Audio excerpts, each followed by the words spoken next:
Ya, Assalamualaikum warahmatullahi wabarakatuh. Selamat datang kembali Bapak Ibu semuanya di dalam pembelajaran efektif online teaching. Yang kali ini saya akan berbagi tentang prinsip untuk menjadi pengajar online yang efektif. Dan sebelumnya saya akan mengawali dengan pengetahuan ini bahwa yang namanya online learning itu tidak sama dengan online teaching. Begitu juga dengan efektif online learning tidak sama dengan efektif online teaching. Yang itu artinya strategi-strategi dan kendala yang dihadapi pun juga berbeda. Nah, namun keduanya punya hubungan ya antara online learning dan online teaching.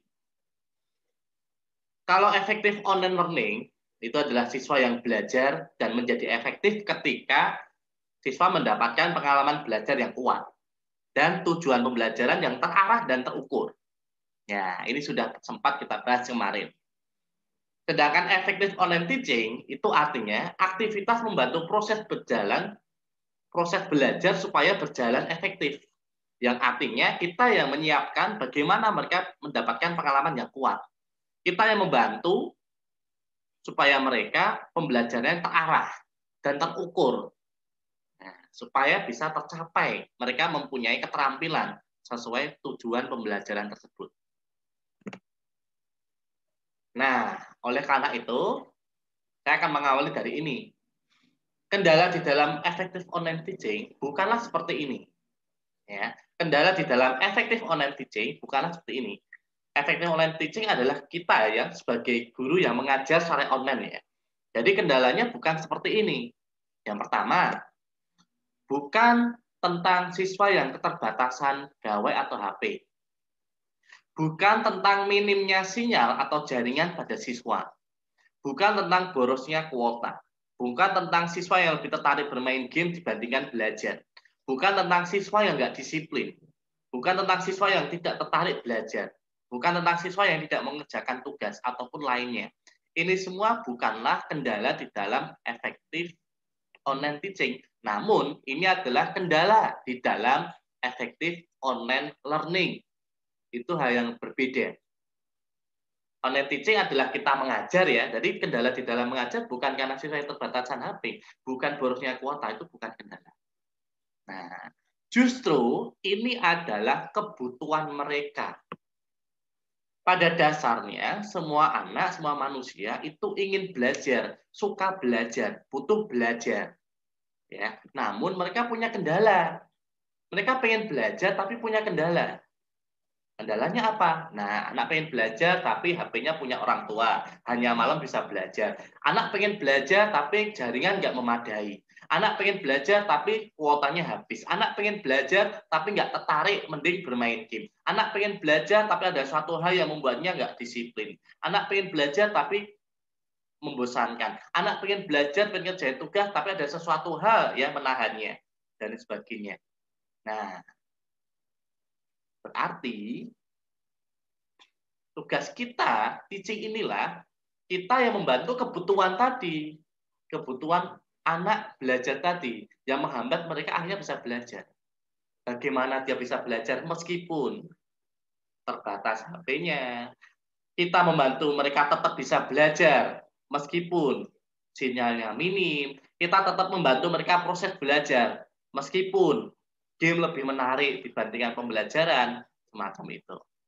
Nah, jadi kendala di dalam online teaching, kendala di dalam pengajar online, kenapa menjadi tidak efektif? Karena ini kendalanya contohnya. Kita yang belum menemukan metode yang cocok untuk siswa yang mengalami keterbatasan HP atau gawai. Tapi di pengajar di luar sana mungkin ada. Karena HP-nya hanya bisa malam, guru itu punya metode. Oh, memberikan pembelajaran di saat malam. Atau membedakan ada yang di siang, ada yang malam. Atau asinkronus dan lain sebagainya ya, metodenya masing-masing. Yang kedua adalah kita yang belum menemukan strategi untuk pembelajaran dengan minim sinyal atau jaringan. Nah, karena karakteristik siswa kita ini sinyalnya lemah atau buruk, berarti kita perlu menemukan strategi. Apa ya? Tools apa ya? Metode apa ya? Yang itu bisa diakses yang mereka bisa belajar meskipun sinyalnya lemah. Belum menemukan tools yang tidak boros atau yang menguras kuota. Contohnya, tools yang tidak boros, ya, tools yang itu tidak memakan banyak kuota. Karena kita tahu, kalau kita misalkan tiap hari Zoom, Senin sampai Sabtu Zoom, padahal Zoom itu adalah banyak mengurus kuota. Nah, kalau karakteristik siswa kita itu mengeluhkan kuota, maka kita perlu mengganti metodenya. Nah, mungkin 1 minggu Zoom, yang lainnya proses asinkronus atau seperti itu. Metodenya lain-lain tergantung dari karakteristik siswanya. Yang keempat, mungkin belum memiliki kemampuan membuat pembelajaran lebih menarik. Nah, seperti hanya game. Tools apa ya? Metodenya gimana ya? Strateginya gimana ya? Gimana supaya menantang? Dan seterusnya. Yang kelima, belum menemukan cara untuk memberikan tanggung jawab kepada siswa untuk disiplin. Ada juga mungkin ada beberapa strategi dengan cara reward, siapa yang disiplin duluan, punishment, atau memberikan bintang, dan sebagainya. Ya. Kemudian yang berikutnya, belum mendapatkan ide learning activity. Aktivitas apa supaya anak itu terlibat, tertarik. Belum mendapatkan ide atau tools yang itu menjadikan tugas itu menantang. Gimana supaya ada rankingnya, supaya anak terpacu untuk belajar kembali, supaya anak terpacu untuk jadi yang terbaik, dan sebagainya. Nah, dan lain-lain. Ini adalah kendala di dalam effective online teaching. Kita belum jadi efektif karena belum menemukan ide-ide ini. Atau bisa jadi kita belum mengetahui karakteristiknya, atau belum mengetahui kebutuhan mereka sebenarnya, atau belum mengetahui ekspektasinya.